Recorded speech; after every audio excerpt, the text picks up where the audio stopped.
Okay, hello everyone. Welcome to our lecture today. My name is Alicia, and I'm going to be taking you guys through our 3 and 4 physics lecture. So, today's lecture is provided by ATAR Notes, who create resources for all high school students. ATAR Notes provides study notes, lectures, discussions, videos, newsletters, the ATAR calculator articles, and heaps more. And we also provide a tutoring service by recent Year 12 graduates, study guides, and Ed Unlimited. So, let's get into our lecture for today. So, let's get started with a quick recap of what today's lecture is going to entail, what content we're going to go over, and what the structure is. So we have a 2-hour recorded lecture, which means that you can pause it at any time if you need to take a note, or if you didn't understand a particular thing and you want to replay it. Or it also means you can watch the lecture at any time, even if it's not the time that it's being live streamed at. So there is also a live chat. So please feel free to ask any questions about the content, if there's a particular example that we did, a particular concept you didn't understand, or even something from previous topics, say in Unit 3 that we're not covering today, or something from Year 11, or even something from another subject. Anything about studying, study tips, balancing all of your subjects, externals, anything like that, or even uni, moving out, anything like that. So, the content that we're going to be covering today is special relativity, and then quantum theory and the standard model. So this is our Unit 4 content. We're doing all of Unit 4 today. Alright? So, these are the goals of today's lecture. So most schools will be finishing up Unit 4 content by now and kind of heading towards mocks and going through revision for your externals, but you should have mostly finished the actual content. So what we're going to be doing today is revising Unit 4 content and preparing for your mocks. We're going to go as in-depth as time allows, so make sure you have something to take notes with. We're going to go over a few worked examples, and then any tips that I have for particular content, things to look out for, common mistakes, common exam questions, even if there's a particular way to kind of remember a certain bit of content, or anything like that. And I've been where you are, so I know the pain very well. A little bit about me. So I graduated in 2021 with an ATAR of 99.55.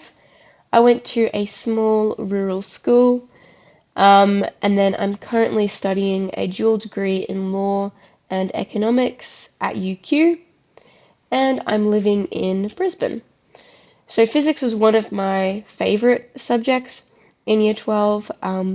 I kind of find that I liked the maths and science subjects more. I didn't do biology or chemistry. So physics really was my only science, and because I kind of liked maths so much, it was really fun to kind of apply the maths in a situation where it wasn't too complicated, and the main part of it was actually like the interesting kind of concepts. Of course, I wouldn't always say that. Sometimes it got a bit hard, especially with electromagnetism. I did not like electromagnetism. It was just too difficult. But special relativity was especially interesting because it's not even much about maths. It's mostly just kind of cool concepts. As opposed to what we do at the beginning of Unit 3 when we're doing like projectile motion, inclined planes, gravity, all that kind of stuff, where it's a little bit more mathsy, but the concepts aren't really as interesting. So yeah, Unit 4 really was a highlight, but physics was one of my favorite subjects. You might be able to tell as we're going through the lecture today. As I said, um, maths was my favorite subject, so I did methods and specialist. Um, so I might use like some more, I guess, complicated algebra or something like that, but I'll always let you guys know what you're expected to know, and then how you can kind of get around particular maths things, or if there's a particular thing you need to learn if you're in general maths and not in methods. Alright, again, if you have any other questions at all about myself or anything like that, please feel free to pop them in the live chat. But with all of that being said, let's get on to special relativity. So, here is a quick snip of the syllabus. So, this is all of the content that you need to be able to know for special relativity. So, it would be a really good idea to kind of add these to your notes, or personally, what I did, especially for physics, and what I imagine would also be useful for other science subjects, is to make a list of external notes on your laptop, typed up, where you kind of copy and paste the syllabus, and put your notes under each syllabus dot point. And this way you really understand everything on the syllabus. You really only know what you specifically need to know, and you're making sure that you're not missing out on anything. Otherwise, it's kind of really easy to kind of like accidentally skip a chapter in your textbook or something like that. If you have your syllabus dot points on your notes, it really ensures that you're not going to forget anything. Alright, so quick overview of what you need to know for special relativity. You need to understand the presence of muons in the atmosphere as an example of natural phenomena that cannot be explained by Newtonian physics. You need to be able to define all of these terms. So as you can see, all the terms you need to define are in gray italics underlined. And then after all of these terms you need to be able to remember the definitions of. There are a few kind of solve dot points. So you need to be able to solve problems involving time dilation, length contraction, and relativistic momentum. And you also need to be able to describe time dilation and length contraction. And then you also need to be able to recall the mass-energy equivalence relationship, explain the universal speed limit, and also explain our three paradoxes. So this is the content that we're going to be going over today. So, let's start with muons. So, in our syllabus, it states that we need to be able to describe the presence of muons in the atmosphere as an example of a case when normal Newtonian physics does not apply. So, let's go over what is happening with the muons, why they're in the atmosphere, and why it shows us that Newtonian physics does not apply. So, Newton assumed, Newtonian physics assumed that space and time are constant, that they're uniform and straight. This is a kind of a pretty, I guess, commonsensical assumption to make, right? Space and time are constant, right? So, this is what Newtonian physics is. Space and time are constant, uniform, and straight. Let's get on to what's happening with the muons. So muons are an unstable particle. They're a very, very small particle. We actually learn more about what muons are when we get into the standard model. But they're an unstable particle created when high energy cosmic rays interact with the nuclei of oxygen atoms 15 kilometers above the surface of the Earth. Right? And they have a very, very small lifetime, about 2.196 microseconds.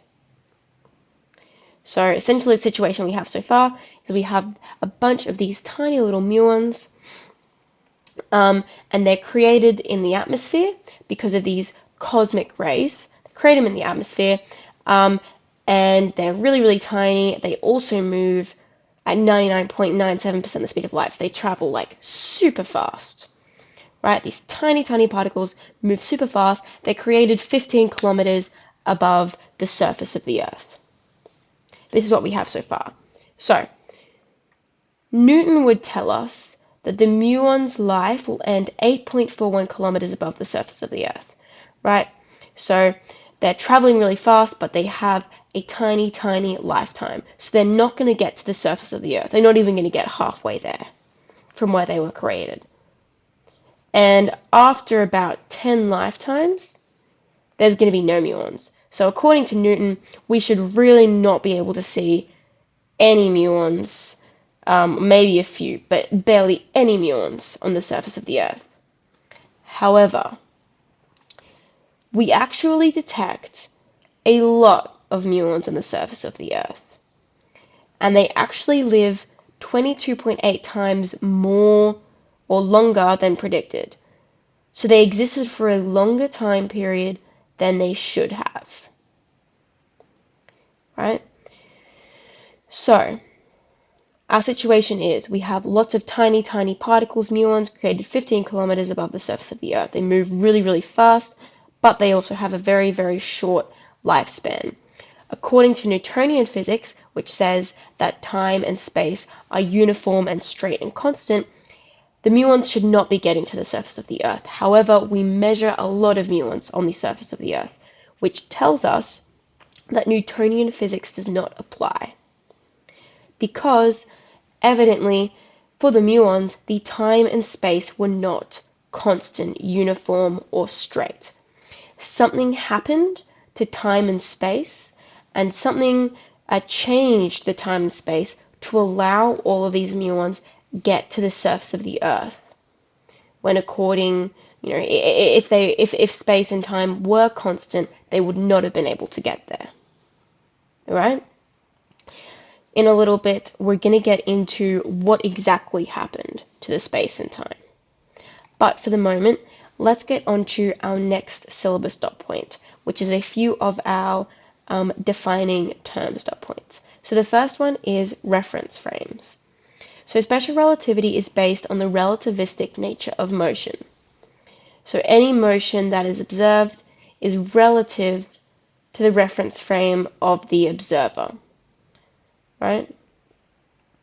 What this essentially tells us is that motion is relative, and this is a pretty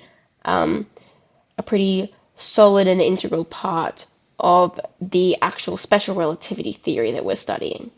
Motion is relative, right? If I am standing on the side of the road and you drive past on the road, you're moving relative to me because in my perspective, you're driving past. And in your perspective, I'm moving relative to you. Because what you're seeing is you're seeing you stay still and the road and me move past you. Because in your perspective, the car is staying still. Even though I guess logically, you know that you're the one driving. In your perspective, the car is still and the road is moving relative to you. So, what we can say is that a frame of reference is an abstract coordinate system and a set of physical reference points defined by the observer, used for observation and description of physical phenomena.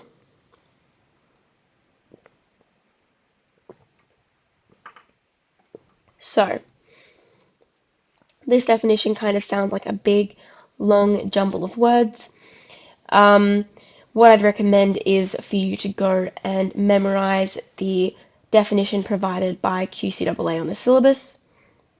So obviously, if you find the syllabus online, you can just Control F reference frame, find the definition in the glossary at the end, copy paste it into your notes and memorize that one, because that definition is the one that you're going to be needing to kind of recognize or kind of spit out again on your external.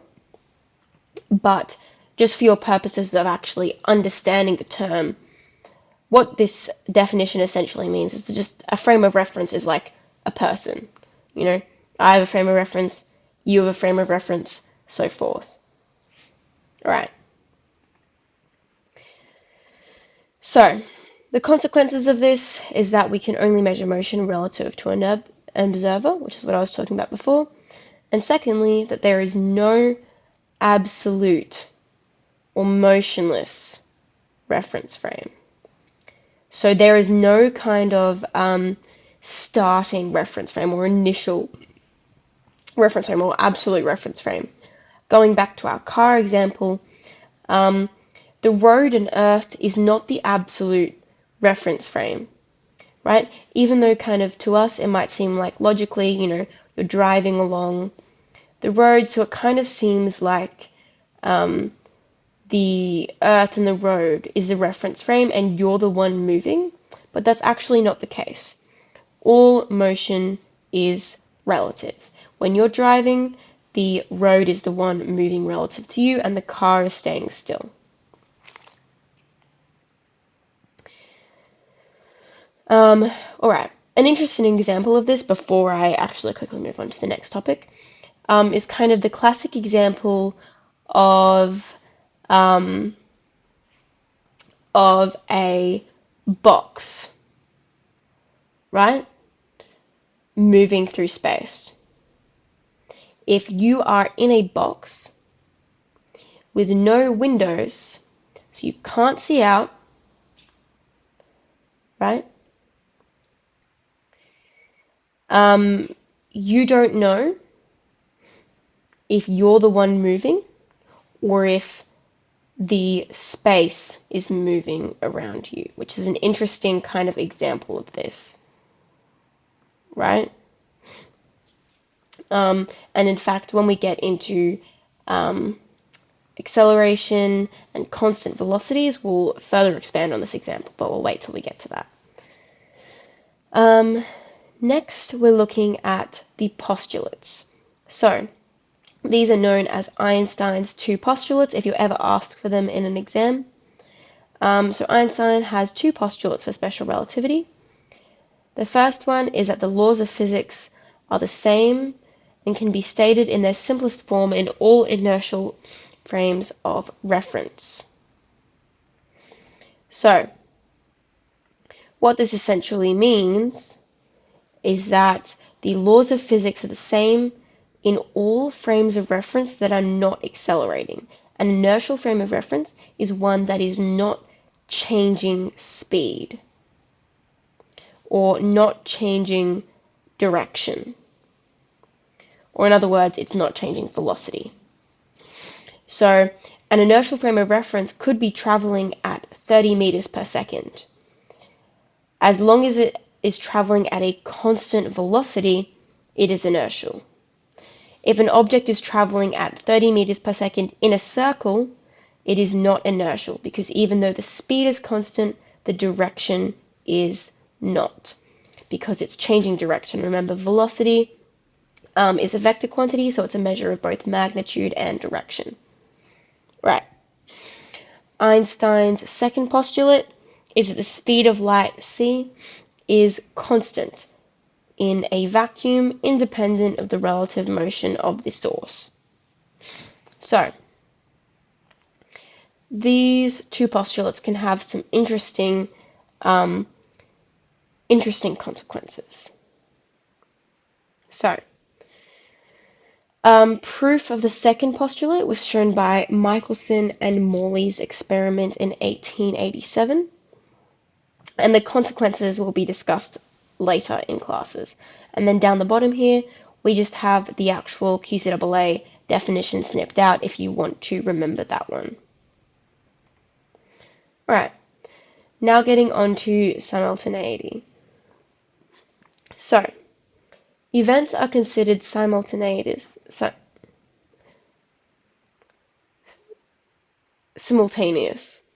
I'm not sure why I just pronounced it so strangely. Simultaneous.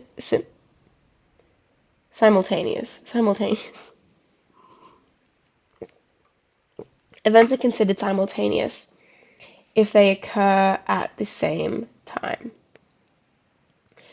This can be difficult to determine if the events are occurring at distances from each other and the observer, and especially if these distances differ.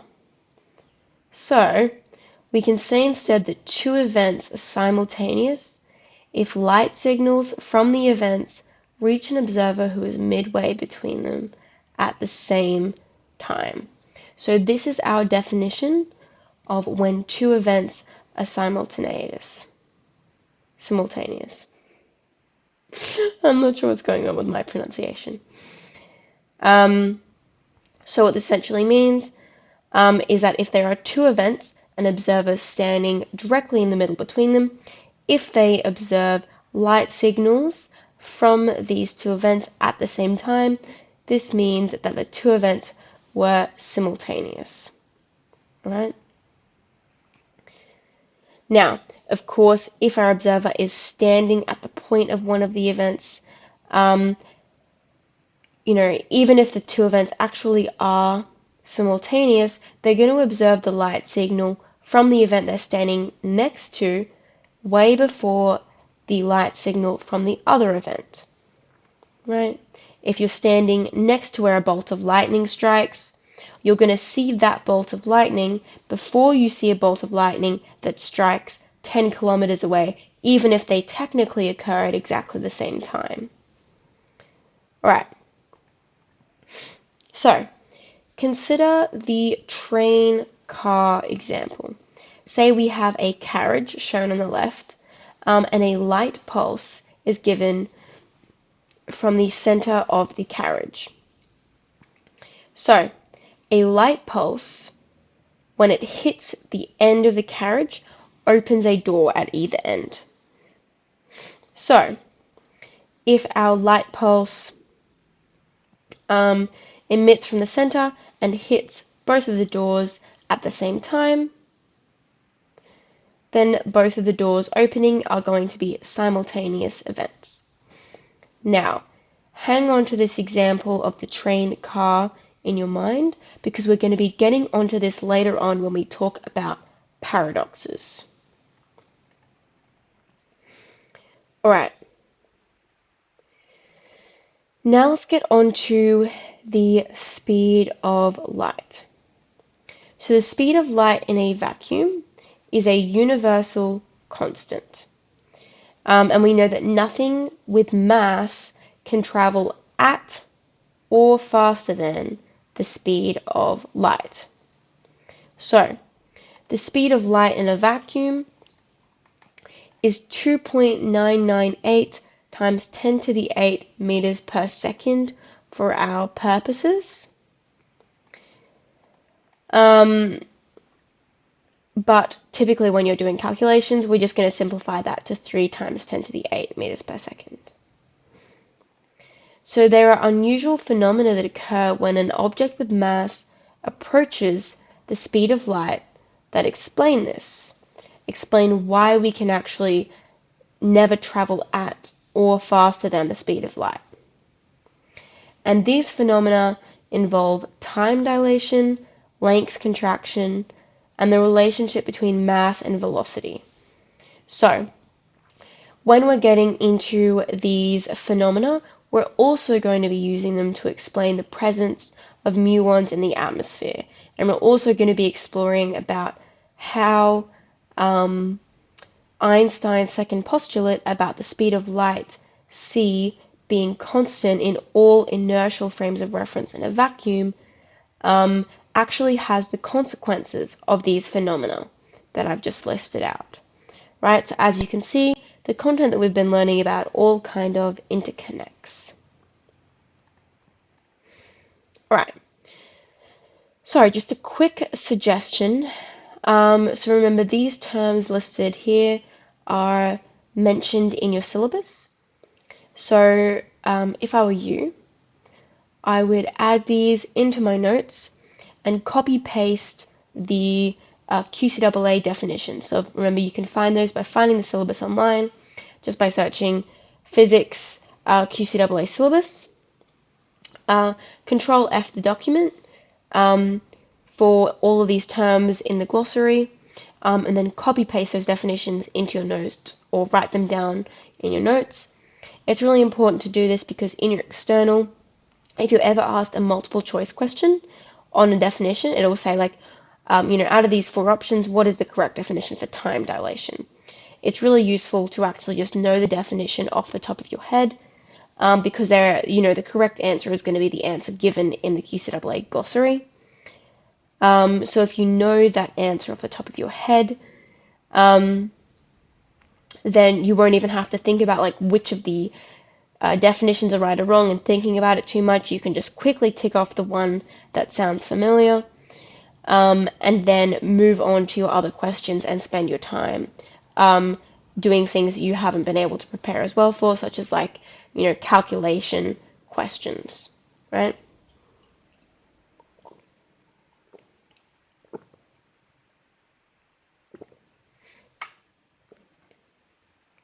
Okay, now let's move on. So now we're getting onto the mass effect. So, Newton's second law of motion suggests that as long as there is an unbalanced force, that an object will continue to accelerate. However, we know that the above is not actually always true. How is this so? When we continue to accelerate, or when we continue to put an unbalanced force on an object, we're applying a force. At a certain point, it will actually kind of stop accelerating as much, right? So even if we're applying the same amount of force, or kind of, the same amount of, the rate of increase of the force is the same, the acceleration will actually decrease, right? So, as an object gets faster and faster, even if we keep putting more and more force into it, trying to get it to go faster, it will actually kind of lose the ability to go faster.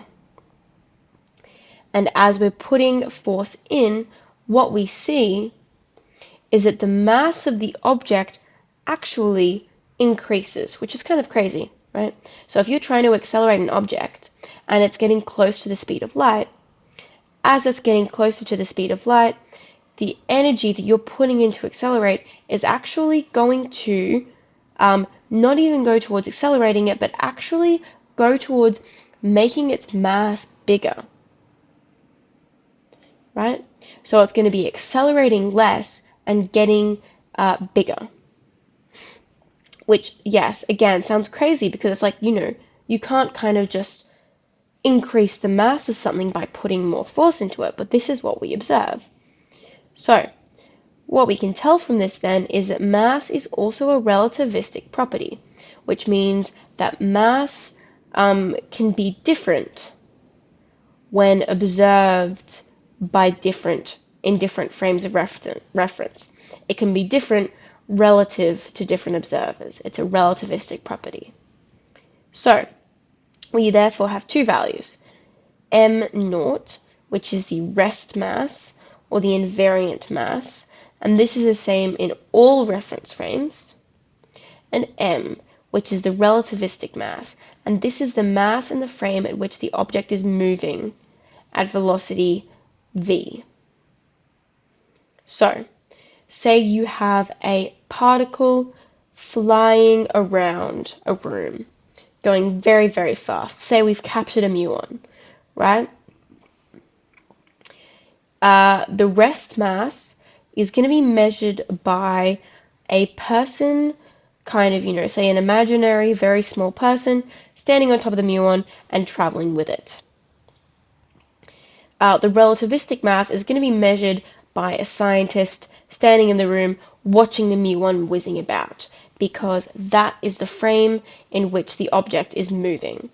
For the person, the tiny person standing on top of the muon, to them, the object, the muon, is not moving. The muon is staying still, the world around them is moving. Right.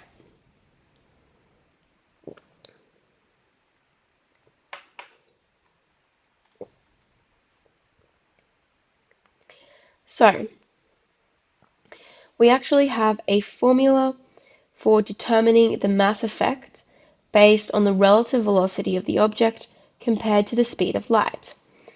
So, as you can see, we have m, or the relativistic mass, is equal to the rest mass m0 divided by the square root of 1 minus the velocity of the object, v, squared, divided by c, which is the speed of light, squared.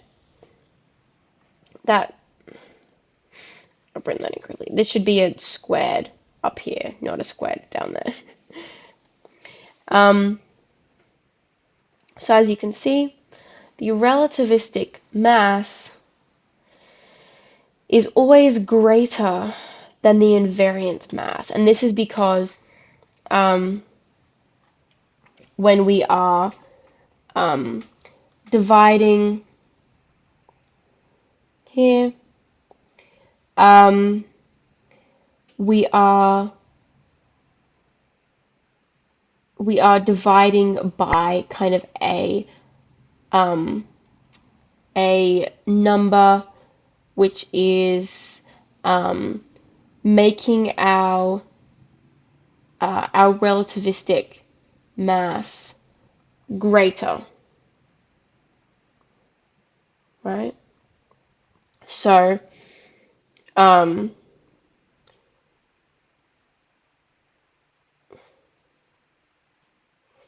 we are dividing this number here, we're dividing by a small number. So when you're dividing by a small number, you end up with bigger pieces. Think about it like this. If you have a pie and you cut it in half, you end up with big pieces. You're only dividing it by 2. However, if you cut up a pie into 100 pieces, you're dividing by a big number, you're going to end up with tiny, tiny slivers, right? So the bigger the number you're dividing by, the smaller pieces you're going to be left over with, right? The smaller the number you're dividing by, the bigger the pieces you're going to be left over with.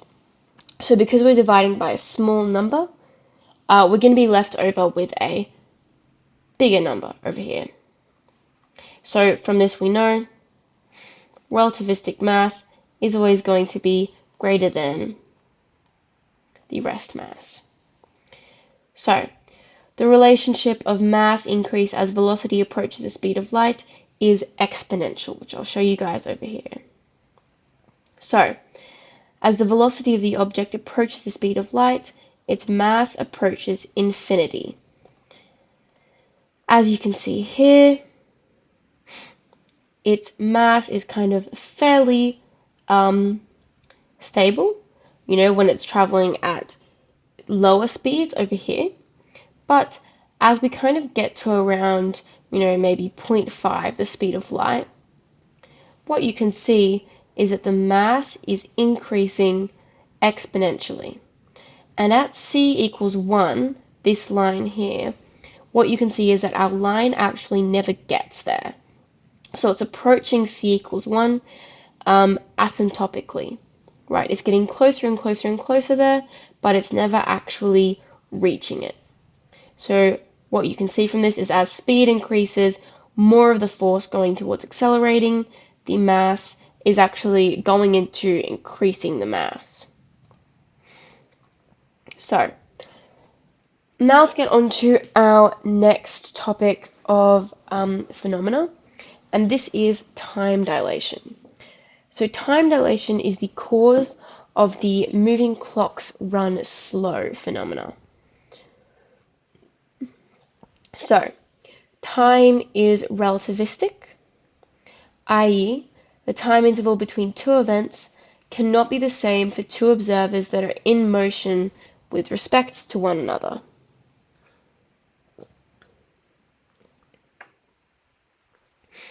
So, gravity bends space-time. Therefore, time moves slower in regions of increased mass. The mass of an object will increase significantly as its velocity approaches the speed of light. Hence, its gravity increases and elapsed time slows.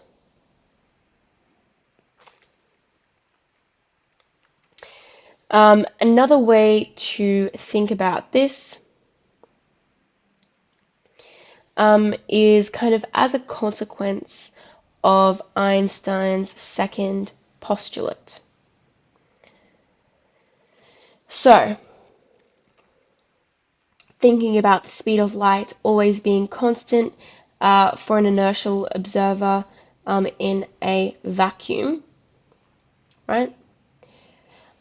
If two observers are seeing the same light, they're going to see that light as traveling at the same speed. However, if those observers are traveling at different speeds themselves, yet they're still seeing the light travel at the same speed, this is going to have consequences on the time experienced by both of those people. So, classic example of this is the light bouncing between mirrors. So say we have a train,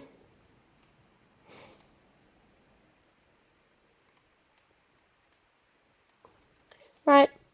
A person is on the train, and the train is moving in this direction at 0.95 of the speed of light. It's traveling very, very fast. This, of course, is a hypothetical situation. We do these experiments like actually in real life, and of course, we can never get anything that of that significant mass traveling that fast, but we can get them traveling fast enough that with super precise instruments we can actually still measure the differences. But of course, this is just a hypothetical. So this person on the train is observing light bounce between these mirrors. So we have these mirrors and we have light bouncing. Actually, no, make it even a little bit, change this a little bit. Say we have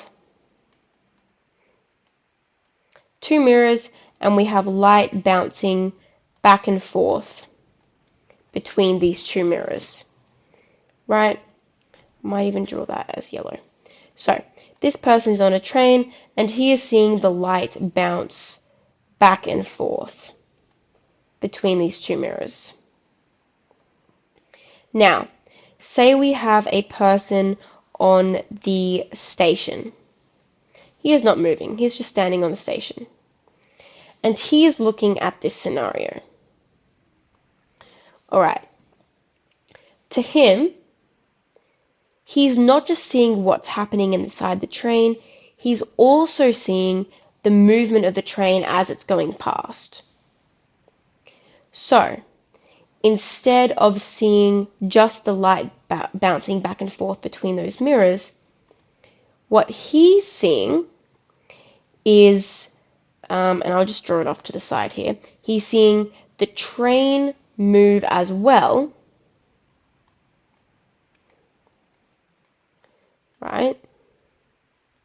He's seeing the train moving, and as a result, the mirrors moving. So what he's seeing is the light actually bouncing back and forth like this. Instead of going back and forth over itself, like the red person is seeing, he's actually seeing the light move forwards as well because he's observing the whole train moving forwards. So,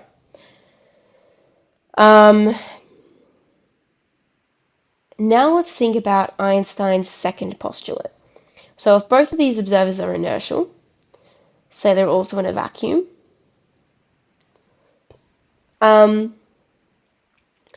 they're seeing that light move at the same speed. From both of their perspectives, the light is moving at c. Have a think about where this might give us some issues. For the person on the train, the light is moving back and forth this distance here.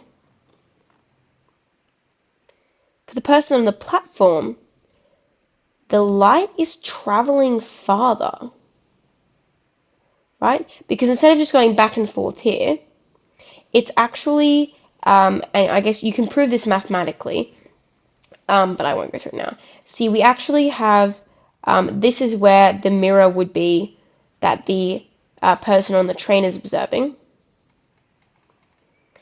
So as you can see, the light is actually traveling along the hypotenuse instead of along this line here, which is what that red person is observing. Remember, the hypotenuse is always the longest side of the triangle. That's proven mathematically. Pythagoras' theorem, right? So the blue person is observing the light travel a longer distance, but he's still observing it travel at the same speed.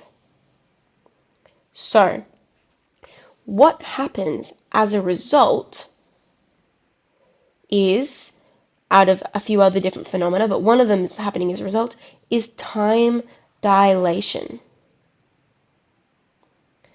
Right? So,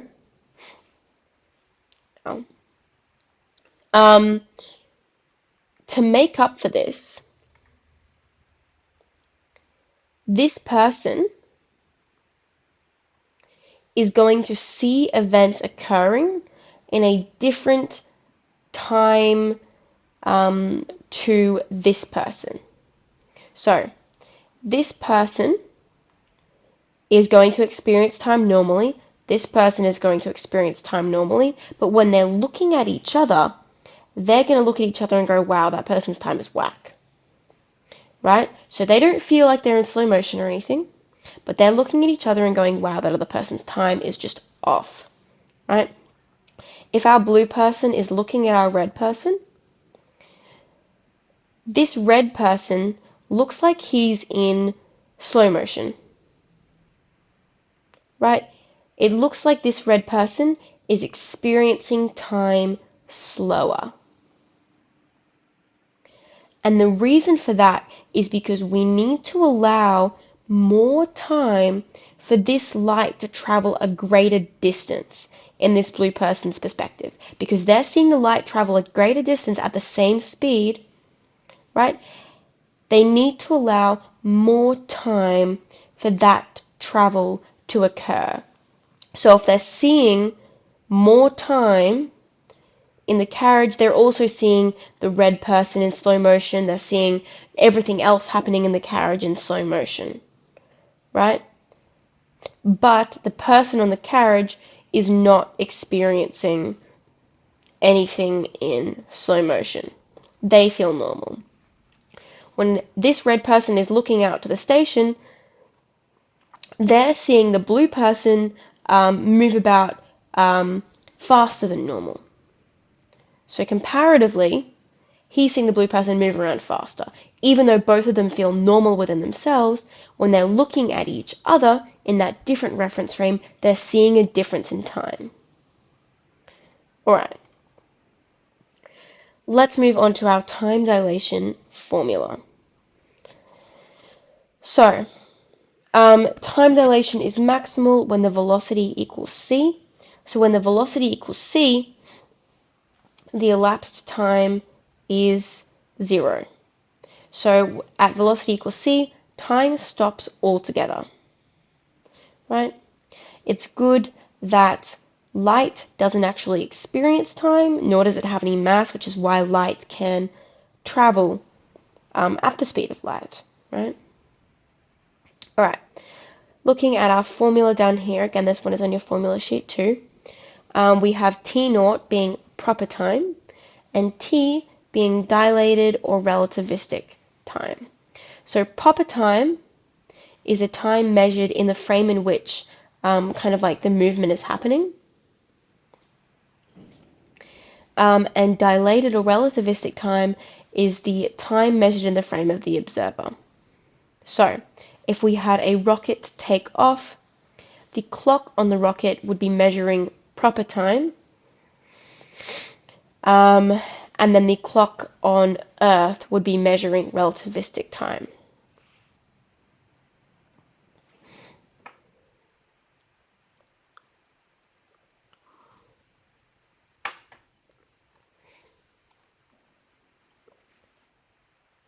Alright,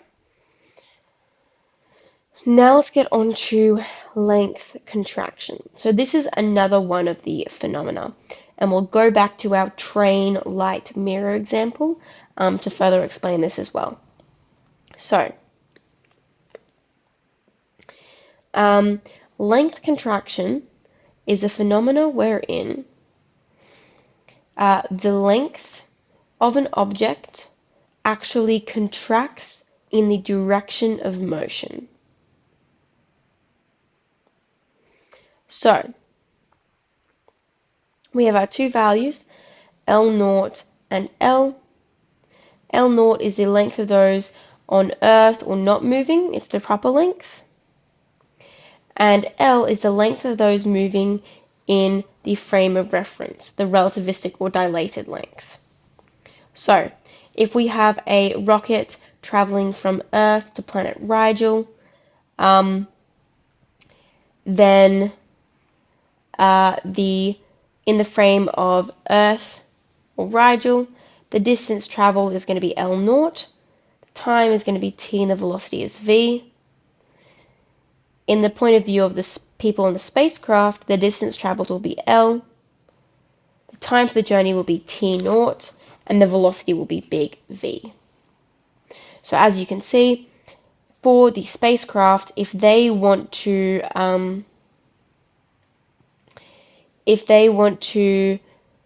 travel the distance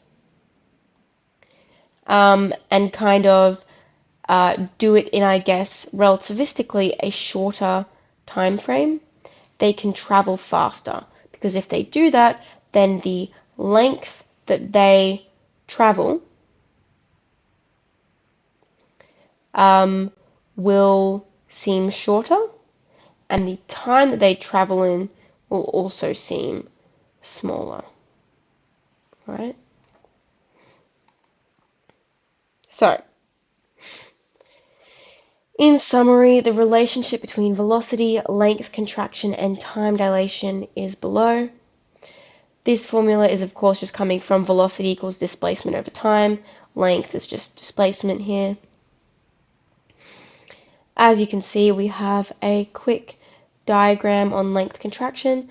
As our velocity is increasing, our object is contracting in length in the direction of travel. So as you can see, the height of the shape isn't changing, but because it's going in this direction, it's getting skinnier, right? And then this formula here describes the relativistic length and the length of the, oh, sorry. There we go.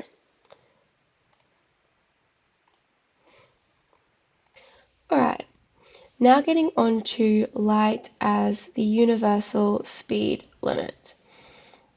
So, it should kind of be clear now why light acts as the universal speed limit, and why nothing with mass can travel faster than the speed of light in a vacuum.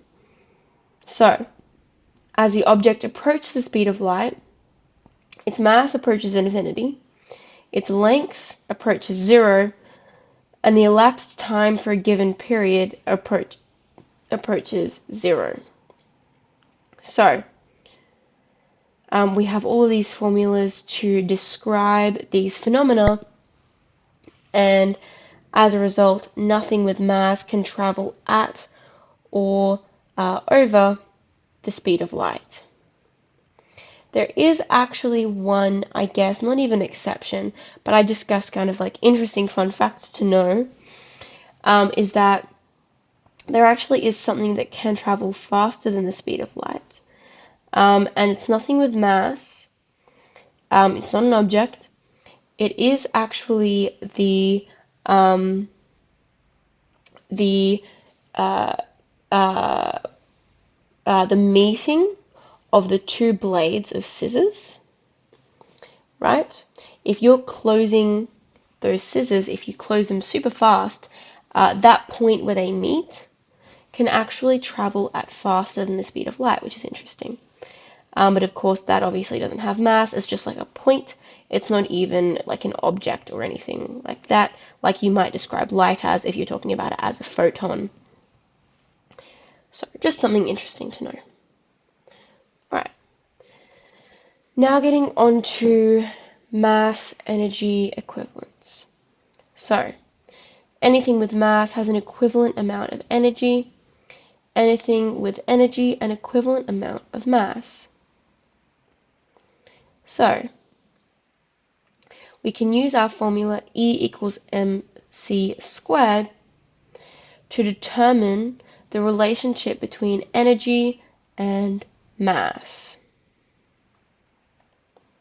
So the primary consequence of this relationship is that an object at rest has intrinsic energy, or rest energy, that corresponds to its rest mass.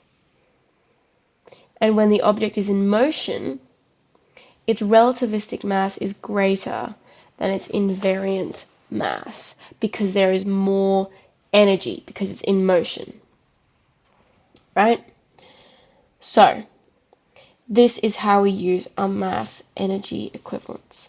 We can also use this formula when we are getting into quantum theory, but it just helps us for the moment in determining the relationship between mass and energy. Alright, now we're getting on to the end of our syllabus for special relativity, and we're getting on to the three paradoxes. So, there are three paradoxes you need to be able to explain and describe.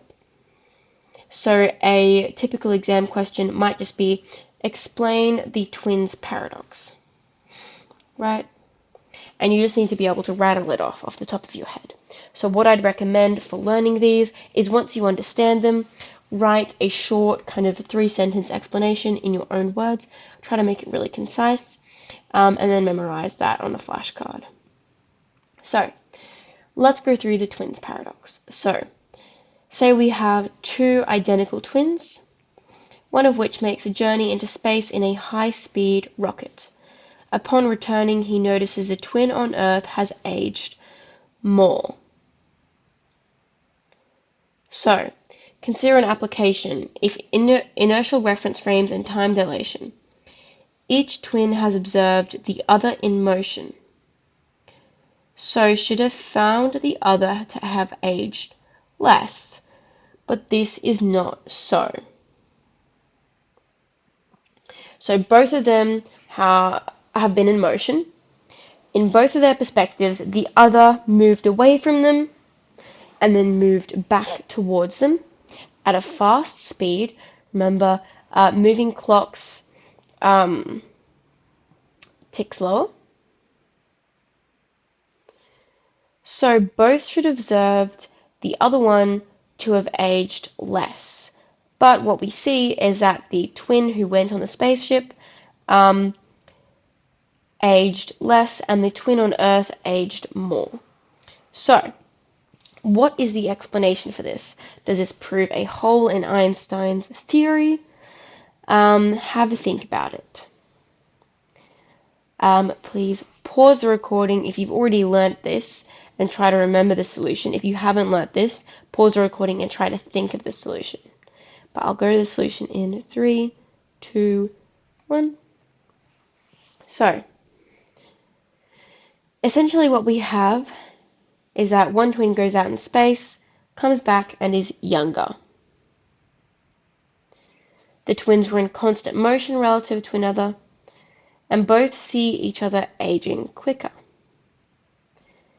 The key is, or the solution, is that only one twin spent the entire time in an inertial reference frame.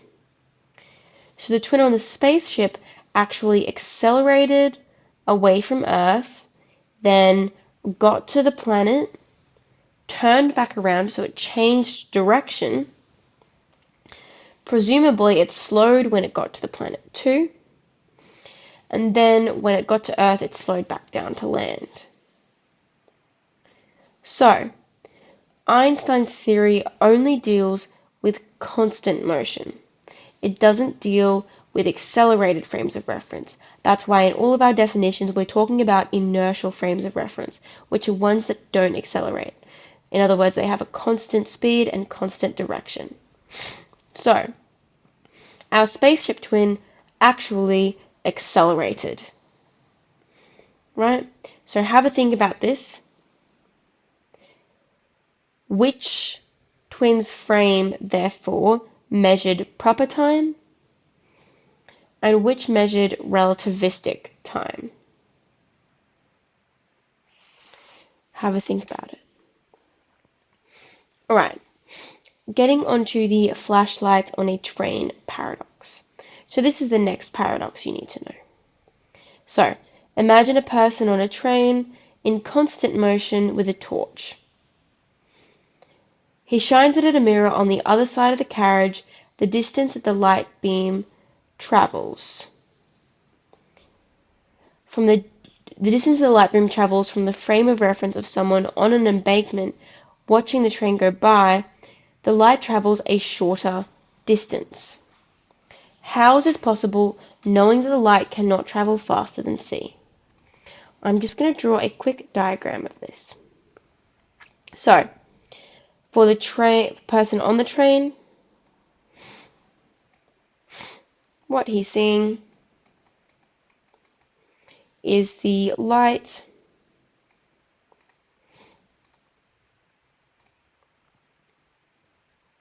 from the torch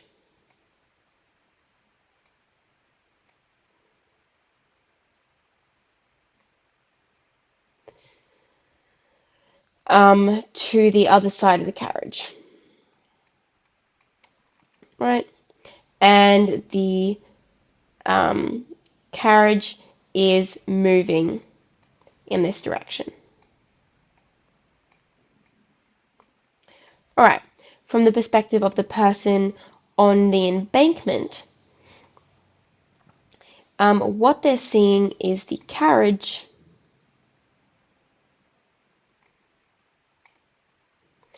and they're seeing the back of the carriage move towards the light source. Right? So they're seeing this light source, but they're seeing the carriage move towards this light source and the light move towards the carriage. So what they're going to see is the light moving a shorter distance. So, how is this possible, knowing that the light cannot travel faster than c?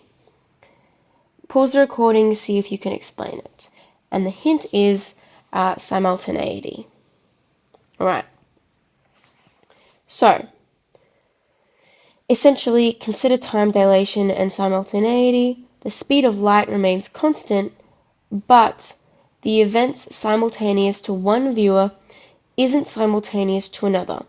The distance the light had to travel depends on your reference frame.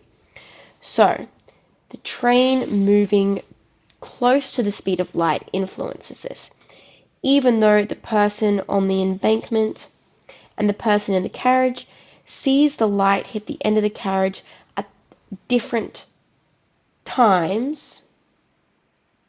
Oh, sorry. Just because they see a shorter distance, right? Simultaneity is relative based on reference frames. So that is the solution. Alright, now getting on to the last paradox, which is the ladder in a barn paradox. So, for this one here, we have a ladder or a pole, whatever you'd like, parallel to the ground, moving horizontally to the ground at a relativistic speed, or in other words, near the speed of light. So it is undergoing a length contraction and moves through the barn that's length is shorter than the ladder's rest length. So, to a stationary observer, the ladder can fit inside. But to an observed moving with the ladder, there is no length contraction of the ladder, and it is instead the barn that is contracting. Or in other words, the ladder can't fit. Right? Can anyone explain? Let's draw a quick diagram of what's occurring here. So, we have from a person watching,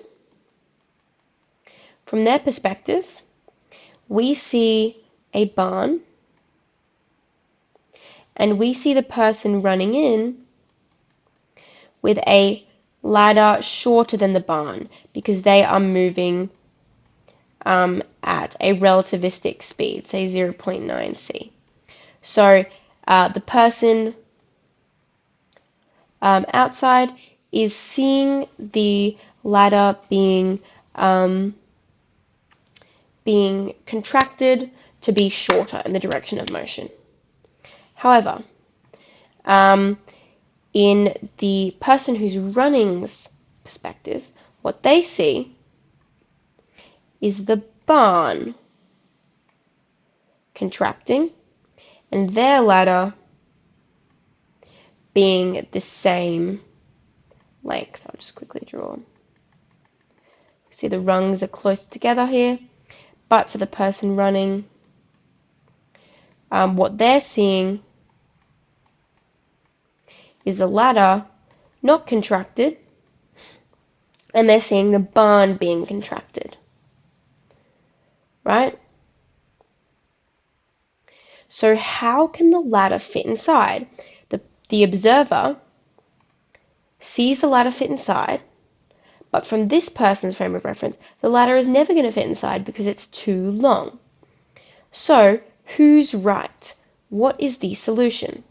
Right? How can it be that in this person's frame of reference, the ladder fits in, but in this person's frame of reference, it doesn't? Does it fit or does it not fit? What's the answer? Right. The solution is that simultaneity is relative. So just because two events are simultaneous as measured from one frame of reference, it does not mean that they are simultaneous from another frame of reference. So, the doors being opened and closed are not simultaneous events from the frame of reference of the pole. So, going back to our diagram, if we have a door at either end of these barns, right? And then, so in this person's frame of reference, the person running in can fit in with both of the doors closed at the same time. From the frame of reference of the person running, the doors cannot close on either end simultaneously. But the doors closing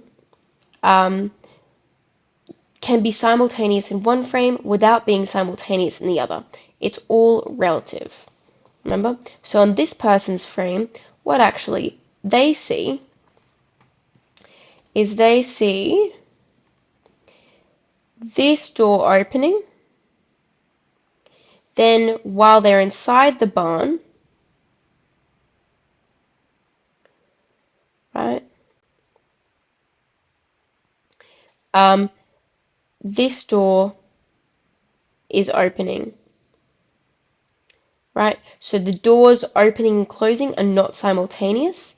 The door closest to them is opening first, and then the door furthest from them is opening second, and then this door is closing again behind them, and then this door is closing behind them.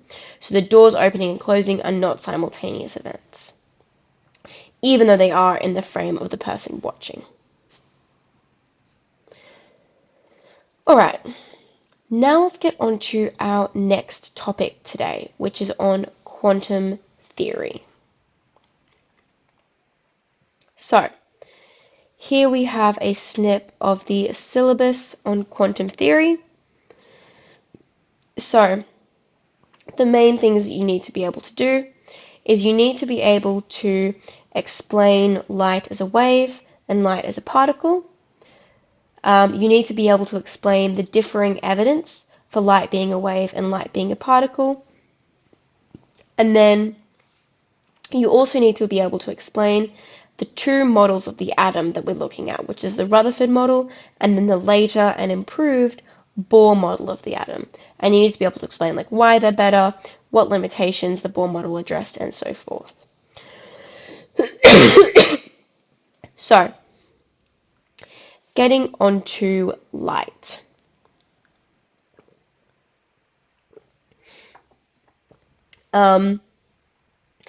What we've essentially seen in the past few 100, 200 years or so is that when we conduct experiments using light, sometimes light behaves as a particle and sometimes light behaves as a wave. And while initially we kind of thought that, some people were doing the experiments wrong, they were invalid for some reason, what we eventually came to realize was that light actually can behave as both a wave and a particle. So, what we can actually do is talk about the wave-particle duality of light, where in some cases it behaves as a wave and in some cases it behaves as a particle. So, in Year 12 Physics, we go over a few examples, some or experimental evidence, some showing that light is a wave, some showing that light is a particle. The first of these that we go through is Young's double slit experiment. So, in Young's double slit experiment, what our scientist Young did is he had a sheet, he cut two slits in it, and then he had a screen behind the sheet. This is what we can see here. We have the two slits and the screen behind the sheet. So, he shone light at the two slits and saw what he observed on the screen behind it.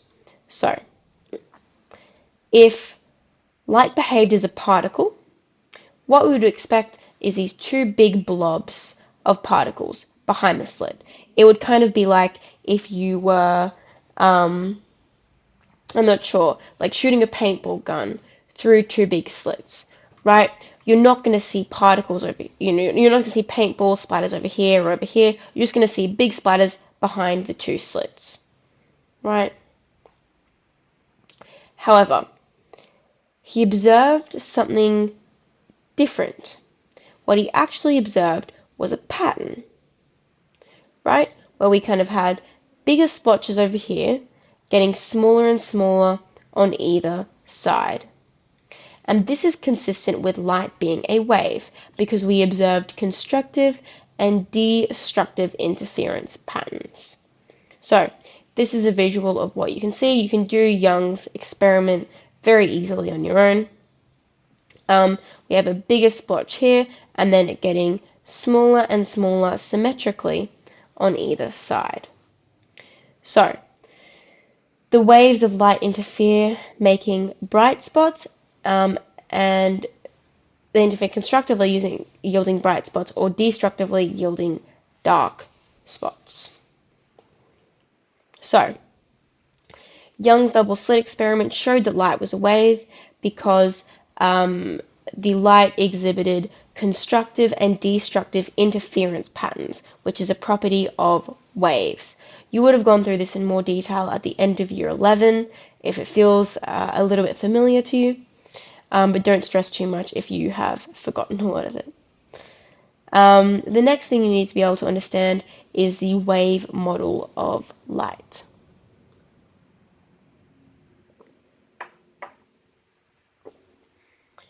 So, the characteristics of electromagnetic radiation are that they consist of oscillating electric and magnetic fields. Oscillating means going back and forth, right? So we have electric and magnetic fields going back and forth. These two fields are at right angles to one another. And the speed of the wave is dependent on the magnetic and electric properties that it is traveling in. So the speed of light differs in different substances, which is called the refractive index. So of course, if you have a denser substance, there's going to be more resistance to the light, so it's going to take longer to travel. This is, an example of why on our Earth, right, when it's a sunny day, the air is warm. It's because the light is hitting the air particles and giving energy to the air particles, right? But in space, even though there's lots of light, right, because there's lots of light traveling through, it's a vacuum. So there's no particles for the light to actually hit, and nothing for the, to absorb that energy. So that's why it's so cold out there, right? Another example would be if you have a window facing the sun.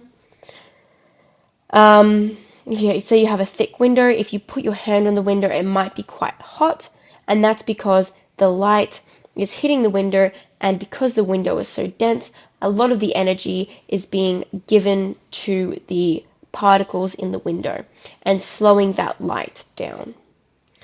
Again, this is also why when we're talking about the speed of light, we usually refer to the speed of light in a vacuum, and that's because there's nothing to kind of interfere with the speed, right? Whereas if it's, just on Earth in general, the density of the air and, all this kind of stuff impacts the speed.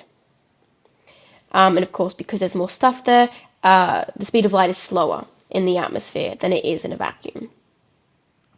All right. Now, these two oscillating fields are perpendicular to the direction of propagation. So as you can see, our wave is going in this direction, but our two fields are going up or across, right? Perpendicular to the direction. So this is the main thing that you need to remember about the wave model of light. The other formula that you need to remember is that the energy is equal to hf, where little h is Planck's constant. This number is in your formula sheet, so don't worry about remembering it. And f is the frequency of the light in hertz. Now getting on to blackbody radiation. So blackbody radiation provides evidence for the particle model of light, right? So blackbody radiation occurs when we have a black metal object that emits energy from within itself. And it does not reflect any light. So if you're giving it energy, it's not going to reflect any of it, it's just going to absorb all of it. Of course, there's no such thing as a perfect blackbody, but we can get pretty close. So what we can see on the graph down below is the distribution between intensity and frequency. So as the frequency increases for the first part, the intensity increases.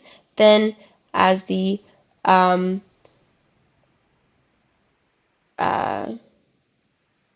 sorry, this is the wavelength. As the wavelength increases, the intensity increases.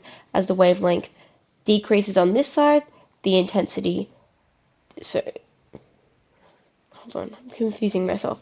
As the wavelength increases for this first part, the intensity increases. Then, as the wavelength gets even bigger, the intensity decreases. And obviously, these temperatures shown here, right? For the higher temperatures, we're going to have higher intensities. So, how did this show that light was a particle? So, the explanation of this kind of eluded scientists until a famous scientist, Max Planck, proposed that the energy emitted by black bodies was from the vibration of atoms limited to certain frequencies that were multiples of some value.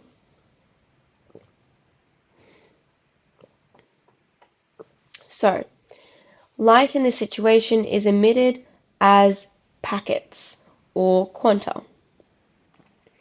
So the frequency of light emitted by the vibration of an atom is proportional to the change in energy of the atom, related by Planck's constant. So this is proof that light exists as a quanta.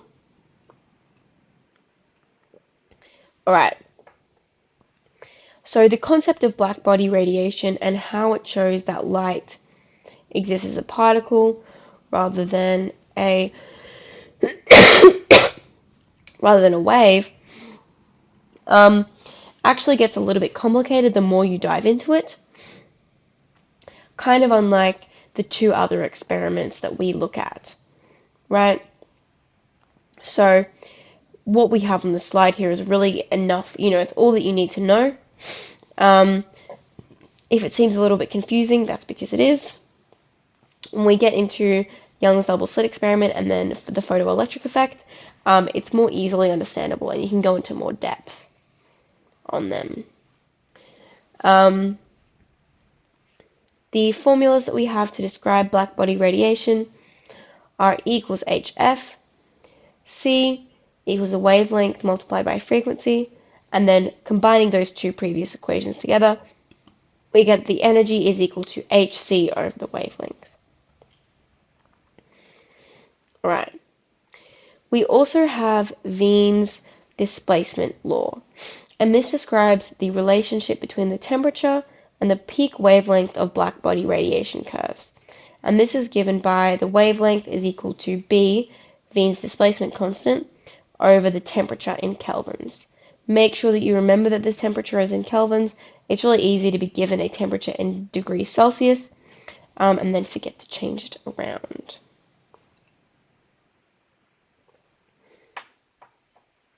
So, if you're ever asked to find the peak wavelength of the blackbody radiation curve, you can apply this formula here. Alrighty, so here we have a nice breakdown of all of the equations that you're going to need to be able to understand for quantum. So, remember the energy of a single quanta of light of frequency f is given by E equals hf, where h is Planck's constant, and that, remember, is in your formula sheet. The frequency and wavelength of light is related to its velocity c by the wave equation. That middle one isn't actually given to you on your formula sheet, but you are given v equals wavelength times frequency. So if you're having trouble remembering it, you can just remember that the velocity of light is c. So you can just sub in c for v. And then combining those two equations, we can get that the energy is equal to hc on the wavelength. Alright.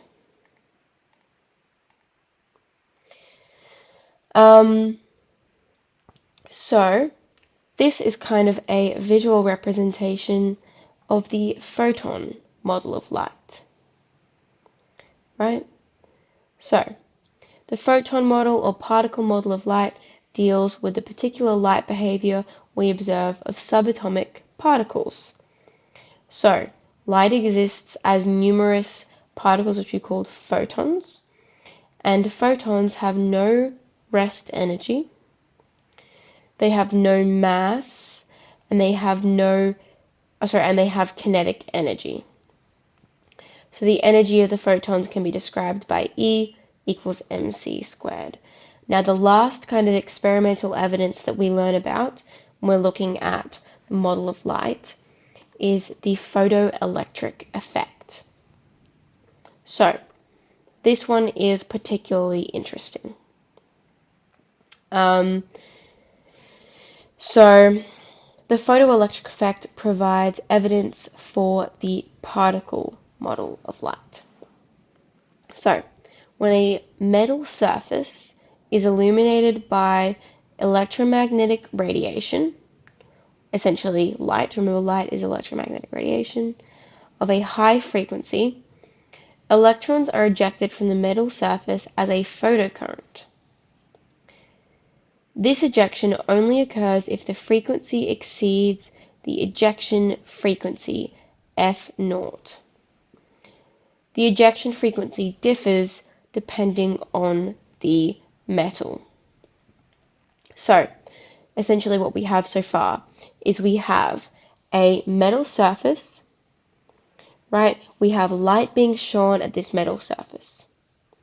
If the frequency of the light is high enough, then the light is actually going to detach electrons from the metal, and these electrons are going to run around our electrical circuit to create a current, which we call photocurrent.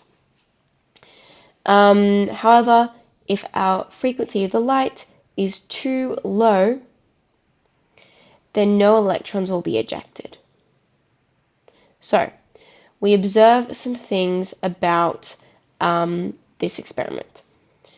Firstly, when a photocurrent is registered, increasing the intensity of light will increase the magnitude of photocurrent. So, the intensity is essentially how bright the light is, how much light there is. A good example of this would be if you are standing next to a street light, there'll be a greater intensity closer to the street light than farther away, because farther away the light has dissipated more, it's not as bright, right? So, when the intensity is increased, when there's more light, it increases the magnitude of photocurrent. And then when we increase the frequency of the light after the ejection frequency, so once we've already got the electrons being ejected, if we still increase the frequency after that, that will increase the kinetic energy of the ejected electrons. Alright? So, increasing the intensity increases how many electrons there are. Increasing the frequency increases how much energy those electrons have. So, you can have a low intensity light with a high frequency that will eject not very many electrons, but all of these electrons will have a lot of energy.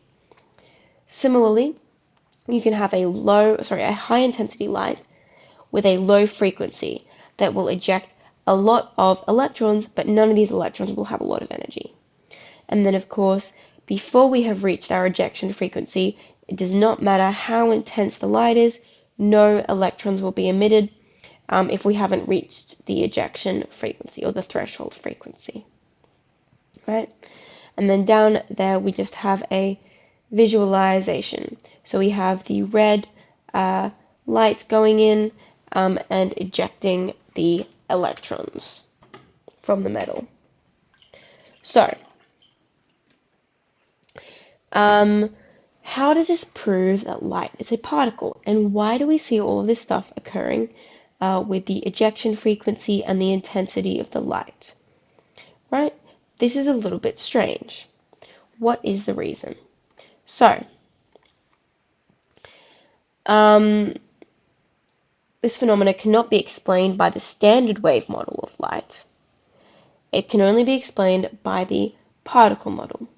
And this is because the only explanation is that a single photon ejects a single electron, giving all of its energy to the electron or none of it. So, think about it like this.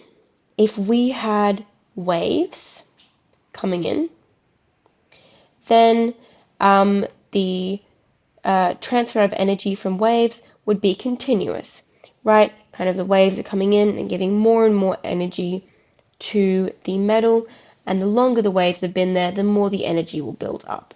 So eventually, even if there is a low frequency, if there's a higher intensity, eventually that energy will build up and the electrons will jump off, right? However, that is not what we see. What we actually see is that the energy of the electrons is equal to the energy given by the frequency minus the energy required for the electron to actually just jump out of the metal straight up, right? So what's actually happening is we have lots of little photons coming in here, and each of these photons gives energy to each of the electrons, but only one. Each photon gives all of its energy, or none of its energy, to each electron. The photon can't give some of its energy to one electron and some of its energy to another. No. All of its energy or none of its energy. Right? So, this makes sense then, right?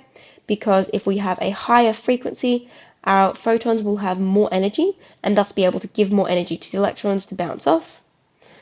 And if we have a higher intensity, we have a greater number of photons coming in. So if we have more photons, we have more photons to give energy to electrons, right? If we have 1,000,000 photons, then 1,000,000 electrons can jump off the metal. However, even if we have a high intensity, we have lots of photons, but they don't have enough energy in themselves, still no electrons will be ejected because all of our photons are coming in, giving energy to lots of electrons, but they're not giving them enough energy. So what's happening is the electrons might be able to get a little bit farther away from the atom that they are orbiting, right? They might be able to jump up an energy state, which we'll get into when we get into standard model and quantum, and the rest of quantum, but not quite enough to actually ionize the atom altogether and jump completely out of the atom, right? Only enough to maybe get it an energy state or two up away from the nucleus. All right. So, 3 forms of energy in the system can be defined. So the first is the energy of the photon, which is given by E equals hf. The second is the energy of the electron binding to the metal, which we call W, or the work function, which is given by H multiplied by the threshold or ejection frequency. Then we have the maximum kinetic energy of the ejected electrons. So, our maximum kinetic energy is going to be however much energy the electron was given minus however much it took for it to just jump out of the metal, and that's what it's going to be left over with. And this gives us the maximum kinetic energy of the electron.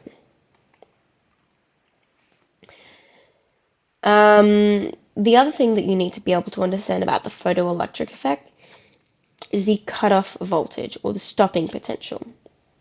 So, what we can do is we can actually measure the photocurrent with a negatively charged collector plate. So, what we do here is the negative potential actually reflects the incident electrons, and eventually this potential becomes large enough to deflect the entire photocurrent, right? So the voltage that this happens at is actually called the cutoff voltage, or the stopping potential. Thus, the kinetic energy of the ejected electrons can also be determined by using our formula for kinetic energy, half mv squared, right?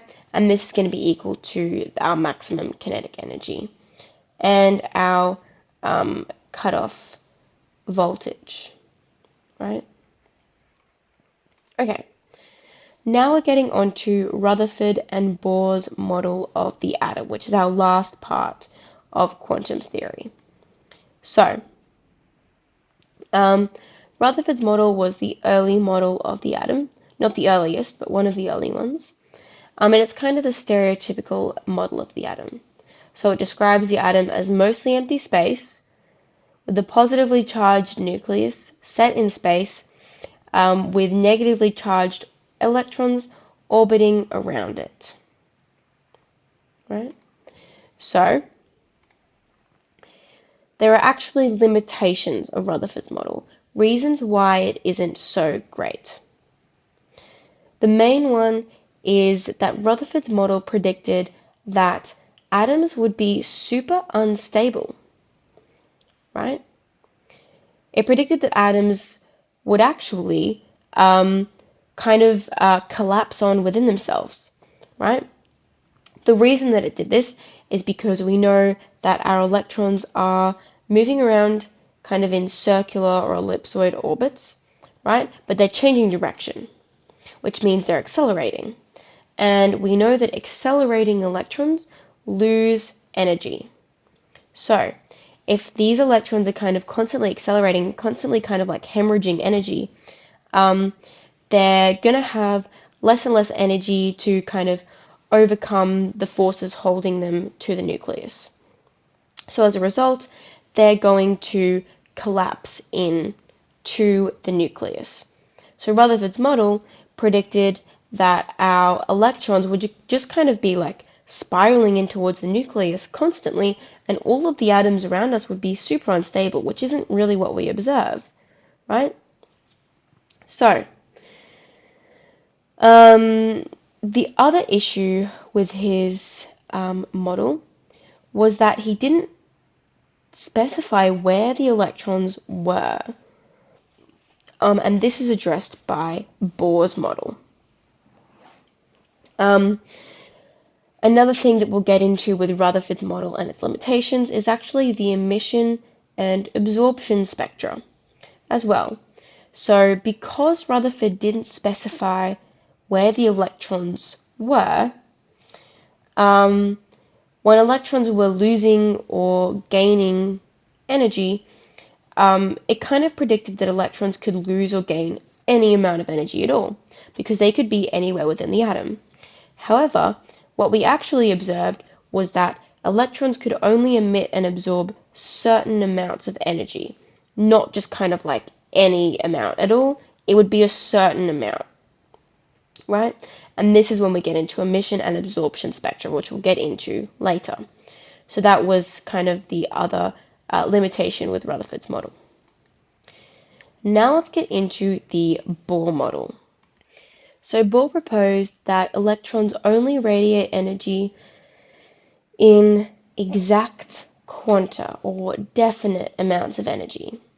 And so as electrons radiate energy, they move inward towards the nucleus in definite quantum orbitals until a stable orbital is reached. So given this information, I'd like you guys to pause the recording and have a think about how the Bohr model addresses the issues of the Rutherford model. Right? Pause the recording, have a think about it, try to remember it from your notes, or try to kind of guess if you haven't learned this in class yet. So, let's talk about how it addresses the issues. Firstly, if each electron releases or absorbs a certain amount of energy every time it moves, and it kind of releases energy continuously, not continuously, it releases energy in discrete amounts until it reaches a stable orbital. This tells us that we have kind of distinct, discrete orbitals, whereas Rutherford's model just kind of said that we had electrons going around anywhere. Bohr's model tells us that we have discrete orbitals that electrons can be in, but they can't be in between. So, if we have an electron moving down an orbital, it's going to emit energy because it's losing energy, right? And because the electron has moved down a certain amount, it's going to emit a certain amount of energy, which is relative to the difference in energy between the orbitals, right? So the absorption of a photon with energy equal to the difference in energy between an electron's stationary state and excitation energy state will cause the incident electron to move to the excitation state. So if we give an electron a photon that has the energy that it needs to move up an energy state or move up an orbital, it will. Every change in electron orbit corresponds to the absorption or emission of electromagnetic radiation. So absorption is when it moves up an orbital, or emission is when it moves down an orbital. So if the electromagnetic radiation is high enough energy, it will knock off the electron ionizing the atom. So the limit is the ionizing energy, right? So if we give an electron a bunch of energy, it will have enough energy to actually jump out of the atom altogether. And this is what we saw with the photoelectric effect, right? We saw if we gave the electrons enough energy, they would just jump off the atoms altogether and create a photocurrent. Alright, so now let's get into the emission and absorption spectra, which is what I was talking about before. So, as I said, the Bohr model tells us that the orbitals of electrons cause the emission and absorption of photons of definite and specific energy levels. And we know that this is related to the frequency of the light emitted or absorbed.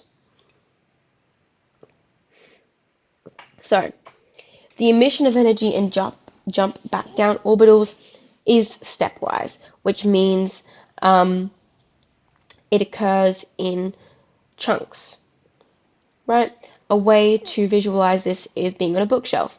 If each shelf is an energy state, a book can never be in between shelves. It can either be on one shelf or on another shelf, right? So, we can see the frequency of light emitted and absorbed if we run it through a prism spectrometer. And what we see is that the absorption and emission values are equal and opposite. So, the frequencies of light that a electron will emit are opposite to the frequencies of light which an electron will absorb. However, Rutherford's model predicted a continuous spectrum, right, where any frequency was emitted or absorbed. But of course, this is not what we saw. We saw discrete and definite amounts. All right, getting on to the Balmer series. So Balmer determined the mathematical relationship between the light colors emitted by excited hydrogen gas atoms. So we have a formula for determining the relationship between the wavelength and the number, the final and initial number. So Bohr determined the orbits for the hydrogen atom electrons based on the wavelengths for the spectral lines. Right? So, we also have de Broglie's justification of the Bohr model. So this applied the theory of wave-particle duality to the Bohr model of the atom, and this allowed the explanation of why only certain orbits are facilitated in the atom. So the circumference of the orbit must be an integral multiple of the electron wavelength. What this essentially means is it must be a whole number, remember, an integral is a whole number.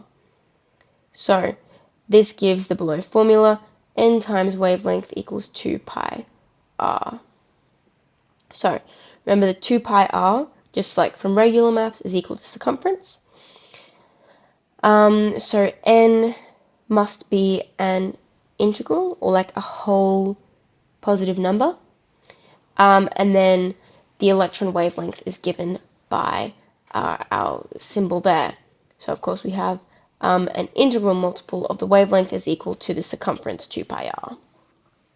Alright, so something as well that you can take from this, and this is also one of the principles of Bohr's model, although I guess it's not something that we typically focus on a lot because the concepts we don't learn about too much in year 12, but that is that the angular velocity of the electrons is discrete.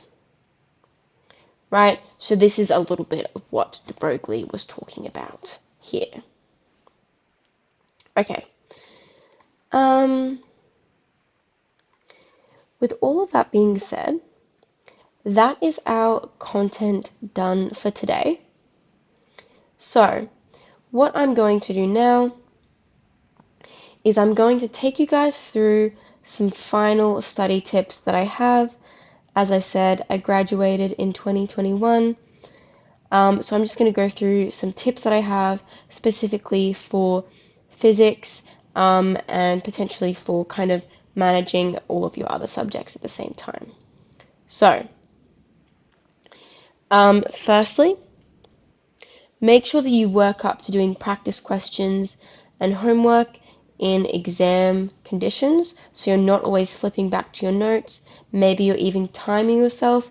If you find that you get a little bit nervous or stressed when you're being timed, it might be a good idea to practice doing that.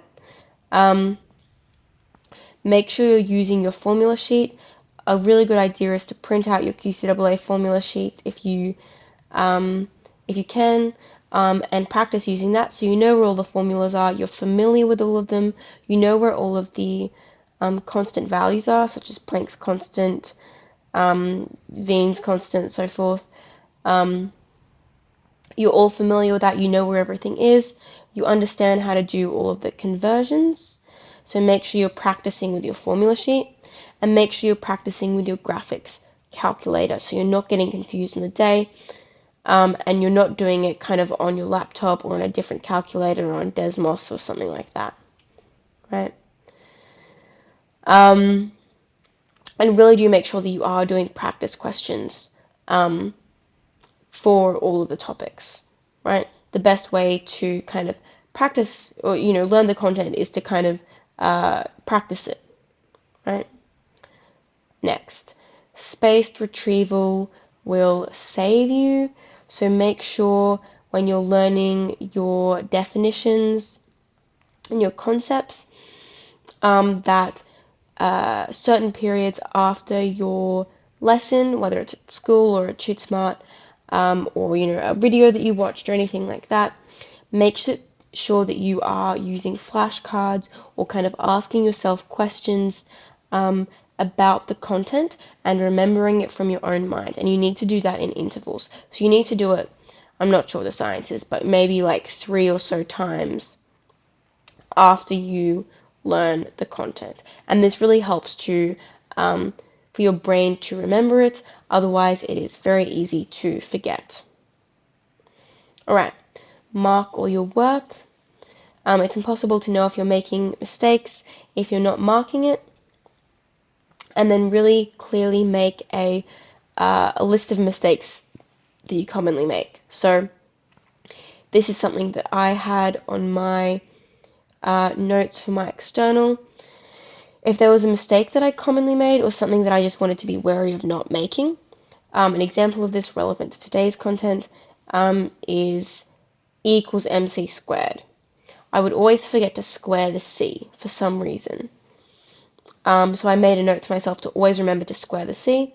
So when I was in my exam and when I was practicing, whenever I was using E equals mc squared, I would always make sure that I had squared it and really double check with that in my mind to make sure that I wasn't making that mistake.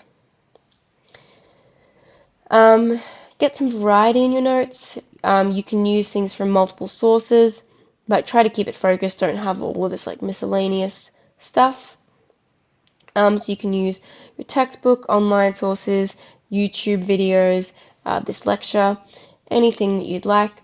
But try to make sure you have a decent understanding of the content too. Something that really is useful when you're kind of making your notes, like your class notes and also like your external notes, is to make sure that you are A, writing things in your own words, right? I think the only reason that I was able to understand a lot of these concepts so well was that I would write all of my notes in my own words. If I copied something from class, I'd go back to it later on when I was studying, even if it was a few months later, and make sure that I understood it and wrote it all in my own words. And the other thing is I focused on making my studying efficient, right? So I guess instead of kind of studying really, really hard and like getting into the exam and being stressed about it and like just worrying that I wasn't including enough detail or anything like that, I kept it very focused. So in my notes, I would only have exactly what the syllabus asked for, and I practiced a lot of exams, past exams, previous externals, practice exams, so forth, to make sure that I really had everything down. I'd practiced a lot, and I wasn't kind of learning things unnecessarily and kind of clogging my brain up, because of course you have like 5 or 6 externals, so you really want to make sure that you're not doing more than you need to be doing. Again, take mocks seriously. Don't go crazy with it. It's a marathon, not a sprint, but do take them seriously. They're a good indicator of how you're going, and a really good test in like an authentic setting to really tell you like how much work you need to do. So, again, make a glossary. You have a lot of definitions to know for physics. Use the QCEE definitions, not your textbook definitions. I've said this before. So again, control F the syllabus document to find those definitions and memorize those. It's really easy marks to kind of memorize those definitions. If you kind of get them over and done with, in your exam, you can just do them without a second thought at all in like 2 seconds, and you can spend your time on other things. It's not even necessarily about, I guess, understanding the content for those definitions. It's just about knowing that exact wording, right? Next, steal some friends and make a study group, and really practice on doing it all together. It's really helpful when you can, for yourself and for others, obviously, if you can help other people do questions. A lot of the time, if you're explaining a concept or something, or explaining how to do something to somebody else, it really helps your own understanding. And a lot of the time, somebody else will ask you questions that will point out gaps in your own knowledge, where you can go to your teacher or back to your textbook or something like that to kind of fill that in. And then, of course, make sure you know how to use your calculator, please. Especially with your graphics calculator. On your external, you're going to get a lot of questions. A lot of questions where you need to kind of graph things, or you're looking at gradients or stuff like that. So really, especially if you're in general and you're not used to using a graphics calculator. Go through the past external exams and practice using your graphics calculator the most efficiently for those questions. Because yeah, you'll get a lot of questions with graphs where you need to figure out graphs, where you need to find intercepts, where you need to find gradients, all that kind of stuff. Do some regular study, even on the holidays, but make sure you rest. Again, don't overdo it. What I'd recommend is kind of doing maybe like 20 minutes a day. Really is like enough. You could even do less and still really benefit from it. And yeah, don't stress yourself out too much. The best thing that I ever figured out, and I didn't do this intentionally, but it really was helpful for me in year 12 and in any of my further academic pursuits at uni, is to, once you've nailed the basics, practice the hard questions. Like, do not just sit around and kind of slog through easy questions. That's really boring. That's just really, really boring. And you learn the most when you're doing harder questions. So push yourself. If you push yourself and you do harder questions, you're learning more, and you also don't need to spend as much time studying because you're studying more efficiently. And because you've been putting more effort in to doing those hard questions than you would have otherwise if you were doing easy questions, you'll be expending more effort. So you'll you'll deserve the rest more. So make sure that you're practicing complex questions regularly. um, that really is my best tip, honestly. That's especially what I would do in maths. Probably because I was more prepared for maths than for physics. But I would just kind of sit down if I had a spare moment, and I wasn't like, just like relaxing and enjoying myself. I would just kind of, you know, scour through my textbook and find like a hard question and just see if I could do it. I might sit there for like half an hour, just kind of like thinking of a million different ways that I could do it until I could figure it out. Maybe you don't have that level of nerdiness, but if you even have a little bit of that, I'd really recommend. All right, my next not tip. My next tip is to be friends with your teacher or a different teacher if yours is an A1. I know it's really difficult if your teacher kind of is not as interested in teaching you, if they kind of have other things to be doing. It's really difficult to kind of understand the concepts and really to feel motivated to study at all.